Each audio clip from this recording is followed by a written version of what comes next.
Mit navn er Amalie, og jeg læser på Kaospiloterne. 1, 2, 3, 4, 5, 6, 7, 8. Jeg snakker om vold mod kvinder på et globalt plan. Og jeg plejer at sige, at jeg er så privilegeret, at jeg bor i Danmark, hvor jeg kan snakke om de her ting, uden at blive fængslet eller frastødt fra min familie eller straffet. Så jeg er stemmen for alle de kvinder, der ikke kan snakke og kæmpe mod vold.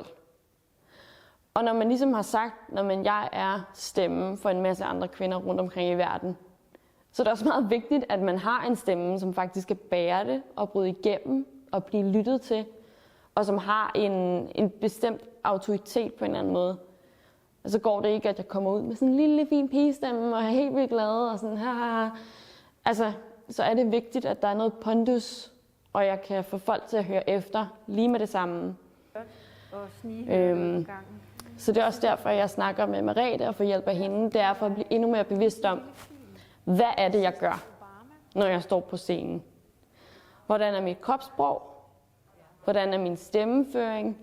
Hvordan bygger jeg min historie op? Og hvordan bliver jeg opfattet? Og det er det, som Merete kan gå ind og hjælpe en med. Altså min stemme er dyb, men fordi jeg bare har ligget i 22 år og snakket heroppe fra, så troede jeg, at det var min stemme. Og jeg synes også, at min stemme var irriterende, eller jeg synes ikke ligesom, når jeg så mig selv på film eller på video, så var jeg sådan, hvorfor har jeg sådan en lille pigestemme? Og det er i virkeligheden, fordi jeg ikke har en lille pigestemme. Min stemme er hernede, så jeg kom ind med en irriterende stemme og gik ud med en ny stemme. Min stemme.